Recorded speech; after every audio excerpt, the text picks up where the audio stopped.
Hello বন্ধুরা, good afternoon. তো আজকে দেখো দুপুরবেলার দিকে আমি একটু বাজারে গিয়েছিলাম।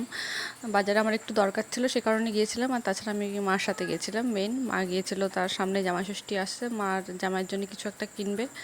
তো সেই কারণের জন্য গেছিলো, তাই মার সাথে আমি গিয়েছিলাম। আর আমার নিজেরও একটু দরকার ছিল, তো সেই কারণে গেলাম কিছু কেনাকাটি করতে। তো দেখো কেনাকাটি করে নিয়ে বাড়িও চলে এসেছি। আর বাজারে যা গরম, যা রোদ, কি আর বলবো তোমাদেরকে। তো মার শপিং মা যেটা করেছে, মা তো সেটা নিয়ে চলে গেছে, সেটা আমি দেখাতে পারলাম না। আর আমি যেটা করেছি, দেখো বরের জন্য চটিটা কিনেছি, এই প্যান্টটা কিনেছি। আর একটা প্যান্ট, এটা আমি আমার নিজের জন্যে কিনেছি। আর দেখো ছেলের জন্যে বাজারে গেলে তো ছেলের জন্য কিছু আনতেই হবে।